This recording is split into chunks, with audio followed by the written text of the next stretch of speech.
Pois é, hoje é terça-feira, dia do nosso quadro Seu Momento, com o treinador Levi Correia, que, como todas as semanas, já está por aqui. Dei um chá de cadeira no Levi hoje, porque a conversa sobre automedicação acabou se estendendo, mas o Levi está aqui para participar com a gente do nosso quadro. Bom dia, Levi. Bom dia, Juliana. Bom dia, amigos. Levi, qual a nossa reflexão dessa semana? Muito bom.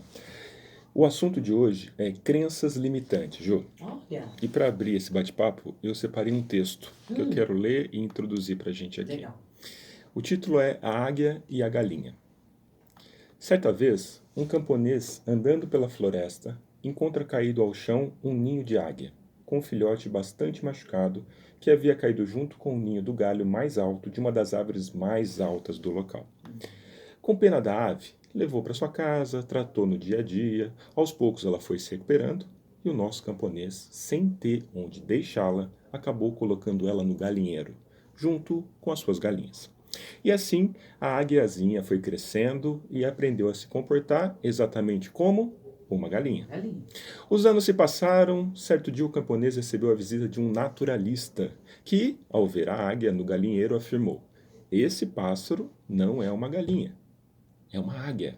A rainha das aves, aquela que voa mais alto e que mais perto chega do céu e do sol, a maior de todas as aves." O camponês confirmou o que ouviu, mas retrucou: "Não, ela já foi uma águia. Hoje ela é uma galinha. Ela se comporta exatamente igual às galinhas." O naturalista não se conformou e pediu ao camponês para deixá-lo libertar a águia. O camponês não tinha nada a opor, mas advertiu: "Não adianta. Você verá que ela não é mais uma águia, pois eu não sei há quanto tempo ela já está aqui e durante todos esses anos ela sempre se comportou como uma galinha." Bom, o naturalista pegou a águia e disse: "Você sempre foi e sempre será uma águia. Você nasceu para voar muito alto.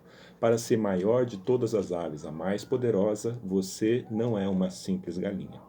Vamos, voe em direção ao céu, ao sol, pois lá é seu destino." A águia olhou para baixo, viu as galinhas e pulou para o chão, ficando entre elas. O camponês comentou: "Não disse? Ela perdeu o espírito de águia e agora é uma simples galinha." O naturalista não se conformou e retrucou: "Não. A natureza dela não é essa. Amanhã vamos levá-la lá para o alto da montanha, mais alta, e ela vai ver o sol e vai voar como uma águia que é." E assim eles fizeram. No dia seguinte, levaram a águia até o alto da montanha mais alta e o naturalista repetiu: "Vamos, você é uma águia, uma das mais belas criações de Deus. Você foi feita para vencer, não pode continuar agindo como uma simples galinha. Voe, observe o céu, o sol, eles são seus objetivos e não a terra, o chão de um galinheiro."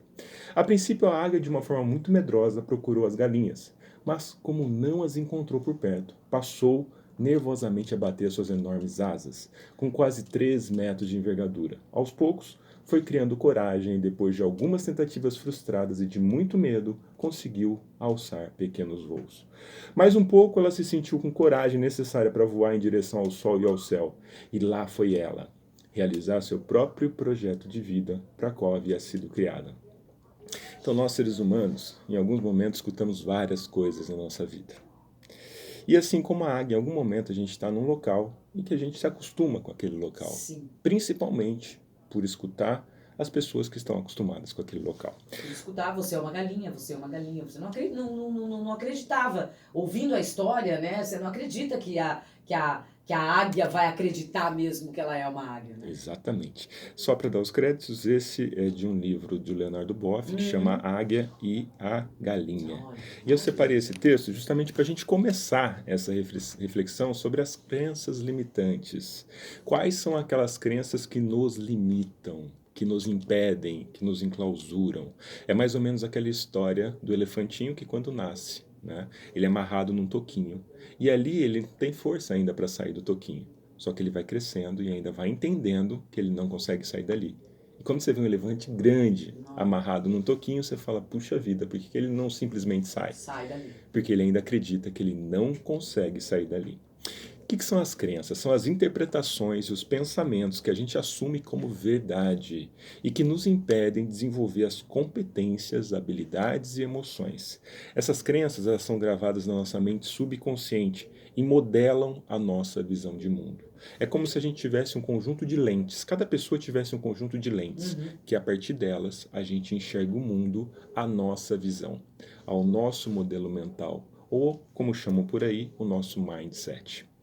Para a gente perceber se essas crenças estão invadindo, a gente começa a entender se a gente está conseguindo atingir os objetivos que a gente se propôs. Por que a gente para? Quando a gente para? Ou simplesmente, por que a gente não começa? Sim. E aí, quando a gente começa a perceber no outro, Juliana e amigos, a gente começa a perceber as frases que eles mais repetem. Ali são algumas pistas das suas crenças limitantes. Pode ajudar a detectar, né? Pode ajudar a detectar. Eu tive uma cliente que dizia sempre assim: todo chefe é igual, só enxerga números. O que ela está fazendo? Eu tenho um amigo que também repete muitos, não vou falar o nome dele aqui, mas tudo bem.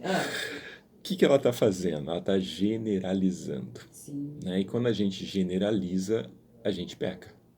Será que todo chefe só enxerga números? Será que todo chefe é igual? Ou todo chefe é igual? Né? E aí, tem uma lista de crenças que eu escuto no dia a dia, Juliana, e a gente sempre passa por isso na interação com as pessoas, que eu vou citar, e qualquer semelhança que você perceba, amigo, ouvinte... Pode ser que você se veja em algumas delas. Tem pessoas que dizem sempre assim: Juliana, está tudo errado. Conheço. Nada deu certo, minha vida está complicada, tudo que eu faço, eu não consigo sair do lugar. E aí a pergunta que vem para contradizer que um dos grandes movimentos de você quebrar uma crença é você buscar uma oposição dela, uma contra-crença. Será que tudo está errado? Ou que parte do todo está errada? Que tudo é esse? Era essa a pergunta que eu ia fazer. Que parte do todo que está errado? E quando a gente começa a olhar para que parte do todo que está errado, a gente começa a olhar que a gente está colocando muita força naquilo que deu errado e pouca energia naquilo que deu certo. E a força das palavras também. Você fica o tempo todo dizendo que tá errado, que tá errado, que tá errado. Você vai minando, né? Sua possibilidade de ação. Outra coisa, Juliana, é impossível. Isso. É impossível. Você vai falar com a Isso é pessoa: impossível. Isso é impossível. Imagina, nunca deu certo. É impossível. Tem até uma frase que eu gosto muito, que eu uso, mas eu ainda não tenho qual que foi a primeira pessoa que colocou ela, mas em todo lugar eu tento colocar para a pessoa perceber que impossível é a palavra inventada por alguém que já desistiu. Aquela pessoa que já desistiu, ela vai colocar um impossível. Não vai tentar mais, então é impossível mesmo. Tantos e tantos exemplos que a gente tem de pessoas com menos recursos, com menos formação, ou com incapacidade física que vai e faz. Caramba, isso não é para mim. Isso não é para mim, é verdade. Se não é para você, é para quem? Para alguém é. Né? Sou velho demais para isso. Também conheço muita gente que fala, não tenho mais idade para isso. Né? Não tenho mais idade para isso. Se você para e percebe, será que outras pessoas com essa idade já conseguiram isso? Você começa a contradizer. Sabe uma famosa, Juliana? Nasci pobre, vou morrer pobre. Ai, misericórdia, nem vou repetir isso. Meu Deus do céu. Você conhece pessoas que dizem isso? Conheço. Tem pessoas que nasceram pobre e morreram ricas. Você conhece pessoas que nasceram pobre e morreram ricas? Sim, muitas. E ao contrário também, né? Sim. Pois é. Eu não consigo, tudo para mim precisa ser perfeito. Homem não presta. Todo homem é igual. Essa é clássica. Não é? Será que todo homem é igual? Será que todo homem no mundo, 7 bilhões de pessoas são iguais? Né? Não tem um homem que não presta. Sem trabalho duro não se consegue nada. Essa é uma crença forte, Juliana e amigos. Essa é forte. E aí, essa chega até a ser boa, você até vacila, fala, olha, é verdade. Pois é, mas se a gente para perceber gerações, na época dos meus avós, depois dos meus pais, o trabalho era muito braçal. Era aquele trabalho que se envolvia muito a parte física. E quando ele me via, muitas vezes, no computador, meu pai, ele começava a questionar, será que esse esforço vai ter resultado? Esforço físico, né? E aí faltava o quê? O esforço físico. O que ele está passando ali? Uma crença. Se eu abraço essa crença, eu posso desistir daquele esforço, talvez intelectual, e ir para o esforço físico. E nada de errado. Mas perceba que essa crença ela vai invadindo, ela vai para o cotidiano e às vezes a gente não percebe. E nós somos o conjunto de todas essas crenças. Quer ver uma outra? Felicidade dura pouco. Tudo que é bom dura pouco, né? Aquela história. Tudo que é bom dura pouco. E aí, como a gente contradiz essa crença, Juliana? O quanto é pouco para você? Teve alguma vez que você viveu uma felicidade tão intensa que foi mais forte e mais persistente do que essa que você está vivendo? E às vezes não tem a ver com quantidade, tem a ver com qualidade. Eu não consigo, isso não é para mim, são Outra boa, várias eu outras. nasci pra viver sozinha. E eu nasci para viver Ou pra viver sozinho. sozinho. Pois é. Eu nunca vou encontrar Eu alguém. nunca vou encontrar É ninguém. muito forte É? isso, gente. A todo momento a gente está produzindo, né, insights a partir de nossas crenças. A gente vive em cima delas. Não vamos entrar em nem de crenças religiosas, nem de Sim. outros tipos. Mas eu estou falando daquelas crenças que te limitam, que estão no dia a dia. Então aquelas ali que estão te ferindo e às vezes você não percebe. Te amarrando. Estão te amarrando, né? Então, como que a gente começa a encarar essas crenças? Primeiro, entendendo o poder da contracrença. Isso é bom. Né? Então, poxa, será que todo homem de verdade é igual? Todos os homens que tem do seu lado são iguais mesmo? Né? Tem certeza disso? Dinheiro não traz felicidade, dinheiro não nasce em árvore. Será que isso é a sua verdade absoluta? E aí, Juliana, às vezes as pessoas cometem um tipo de erro porque está muito disseminada essa informação de crença limitante. A pessoa vira para você e fala assim, isso é uma crença limitante. E naturalmente as pessoas não querem abrir mão de suas crenças. Ah, tem isso também, né? Não querem. E aí ela faz o quê? Ela se fecha. E a capacidade de eliminação é muito pior. A pessoa tem que entender e estar comprometida com o movimento de mudança. Primeiro, olhando para os seus objetivos. Porque tem crença que te ajuda a caminhar, Sim. são as fortalecedoras. Sim. E tem crenças que distanciam você dos seus objetivos, que a gente pode chamar de crenças limitantes. Então, esse primeiro movimento, nunca diga a alguém que você quer ajudar, que aquilo que ela está fazendo é uma crença. Ajuda ela a perceber se os objetivos dela estão ficando cada vez mais próximos com esse tipo de comportamento. E ela vai não, né? ou não. E aí ela vai tornando comum isso. Poxa, é verdade. Se eu continuar fazendo dessa forma, eu vou continuar tendo esse mesmo resultado. Com esse pensamento, eu não consigo caminhar. E aí? E aí eu posso mudar. Qual que é o oposto disso? O que eu posso fazer de diferente? E aí você começa a encarar. Uma outra forma também é você generalizar para estimular uma nova percepção. Não é como que a gente generaliza. Então você está me dizendo que todo homem é assim? Ou toda vez que isso acontece isso? Ou todos por onde você passou se comportaram dessa forma e você teve essa percepção? Todo chefe de verdade é igual e eles estão só focados no dinheiro? Todos os exemplos que você teve foi assim? Porque se a pessoa vive essa crença, Juliana e amigos, ela vai levar isso para o ambiente dela. Sim. E às vezes pequenos resquícios de comunicação, de comportamento, ela vai levar por esse lado porque todo chefe é igual. Não é? E aí, para a gente começar a mudar um pouco isso, o que eu ganho, o que eu perco com as crenças? Qual que é a minha vontade de mudar? Eu estou comprometido mesmo? Eu estou comprometido ou estou envolvido? Tem uma diferença entre comprometimento e envolvimento. Né? O que eu posso fazer diferente da próxima vez que eu me deparar com essa crença e entender que ela está me limitando? Né? Como que eu transformo ela em fortalecedora? E aí, a partir desse movimento, eu começo a criar uma possibilidade de instaurar um novo hábito. E com a repetição e com a consistência. Mas onde começa a mudança? No poder da contracrença. No poder de eu entender que há uma outra possibilidade de levar aquela informação e aquele pensamento, aquela vontade, e isso pode fazer diferença total na minha vida.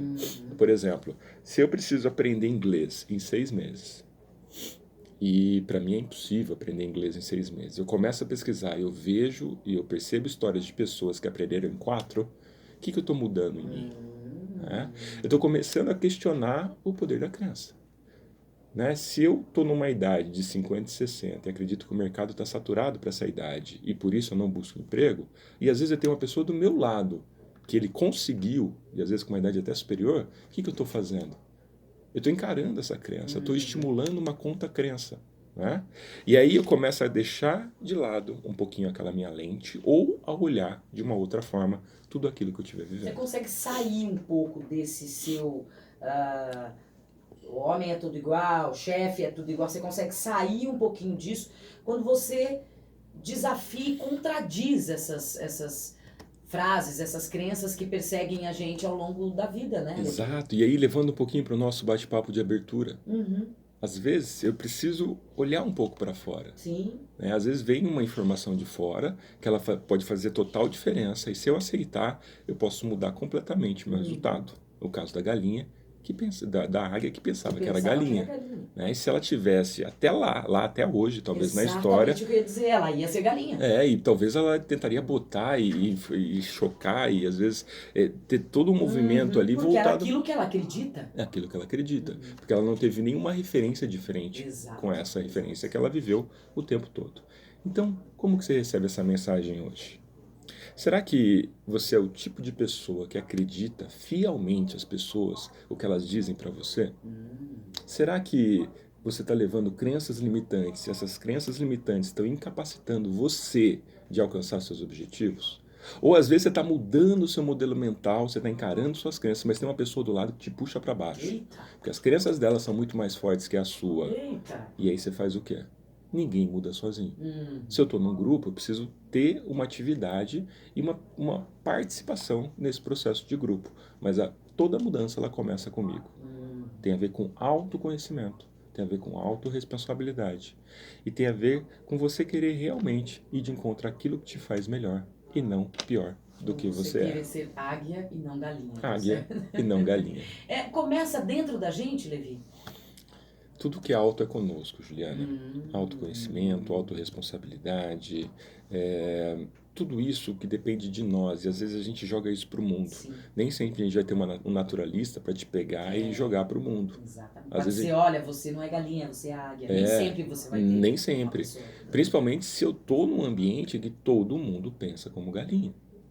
Né, olhando um pouco da metáfora que a gente viveu. Se a gente está num ambiente que pensa que é assim que tem que ser, que as coisas não acontecem diferente disso, relaxa, que isso não é para mim, né? Imagina, você está querendo empreender, vai para o mercado tradicional, né? Tudo precisa ser perfeito e a pessoa nunca coloca um projeto em ação, porque na vida dela tudo tem que ser perfeito e o bom sempre fica saindo e quando ela vai lançar já não é mais bom, está defasado.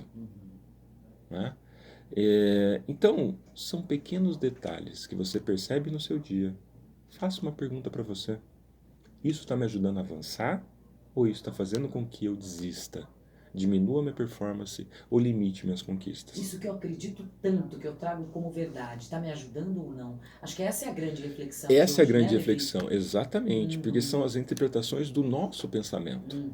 Quando ele está automatizado, a gente simplesmente age em cima deles. Mas quando a gente torna consciente essa parte que está limitando, é o início de um processo de mudança.